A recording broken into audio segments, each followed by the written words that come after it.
안녕하세요. 법무법인 성지 파트너스입니다. 교통사고에도 변호사 상담이 필요한 이유는 교통사고를 일으킨 운전자에 대한 형사처벌 형량이 갈수록 높아지고 있습니다. 이에 운전자들도 억울함을 토로하는 일들이 많아졌는데요. 최근에는 주차장 바닥에 앉아있던 아이를 발견하지 못하여 차량이 치고 지나친 사건이 발생하였습니다.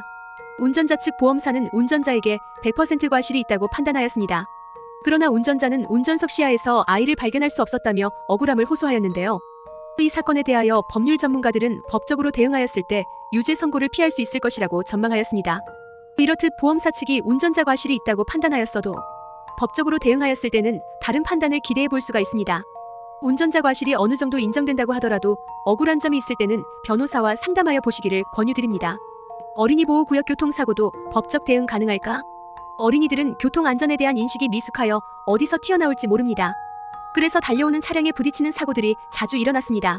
이에 현행법은 어린이 보호구역에 대한 규제를 강화하여 운전자에게 무거운 책임을 부과하고 있습니다.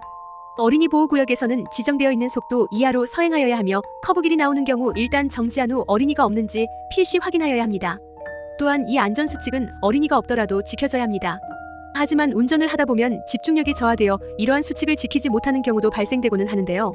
특히 커브 길이나 시야가 확보되지 않는 상황이라도 어린이 보호구역에서 사고가 일어났을 때는 전방을 살피지 않았다는 이유로 운전자가 무거운 법적 책임을 질 수 있습니다. 실제로 저희 법인에 어린이 보호구역 교통사고로 사건을 의뢰하는 분들이 많습니다.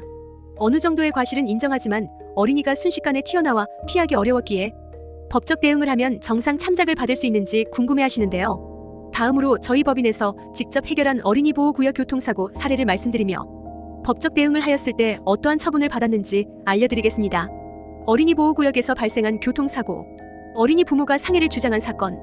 A씨는 승용차를 운전하여 어린이 보호구역을 지나가고 있었습니다.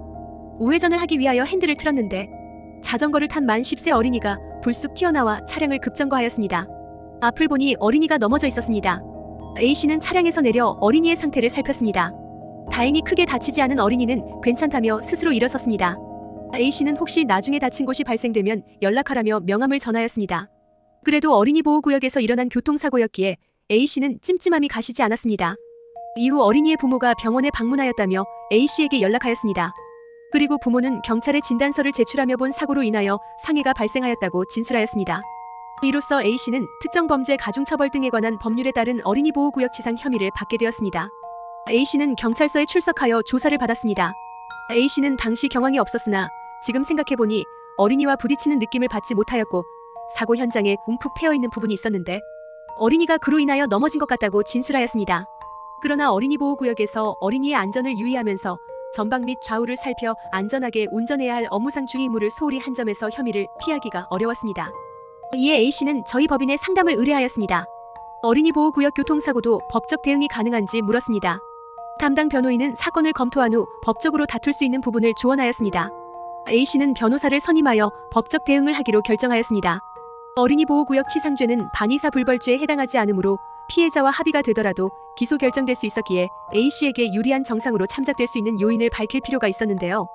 담당 변호인은 검찰의 CCTV 영상에 따르면 당시 사고로 인하여 발생된 충격이 크지 않았으며 피해자 측이 제출한 진단서에 의하면 사고와 관계없는 상병으로 상해를 인정할 수 없음을 주장하였습니다. 다만 A씨의 과실을 인정하여 형사 조정 절차를 통하여 피해자와 원만한 합의를 성사한 점도 전하였습니다. 검찰은 운전자에게 어린이 보호구역에서의 업무상 주의 의무를 소홀히 하였다는 과실이 있으나 변론에 따른 내용을 참작하면 증거 불충분하여 혐의가 없다고 결정하였습니다. 따라서 어린이 보호구역 교통사고에 법적 대응을 한 결과 불기소 처분을 받았습니다. 민식이법에 따른 처벌. 운전자들에게는 큰 두려움. 민식이법은 특정범죄 가중처벌 등에 관한 법률에 따르며 어린이 보호구역에서 일어난 교통사고의 경우 가중처벌로 규정되어 있습니다. 따라서 운전자들에게는 두려운 제도입니다. 어린이 보호구역에서 시속 30km 이상으로 운전하거나 위 사례와 같이 안전운전 의무를 위반한 경우 모두 가중처벌을 받습니다. 인용 어린이를 사망에 이르게 한 경우에는 무기 또는 3년 이상의 징역에 처합니다. 어린이를 상해에 이르게 한 경우에는 1년 이상 15년 이하의 징역 또는 500만 원 이상 3천만 원 이하의 벌금에 처합니다. 이처럼 형사처벌 수위가 매우 높으므로 혐의를 받게 되었다면 조속히 변호사와 상담을 진행하는 것이 좋겠습니다. 보험사의 판단을 100% 신뢰하지 마시고 법률 전문가의 조언도 받아보는 것을 추천합니다. 이상 법무법인 성지 파트너스였습니다. 감사합니다.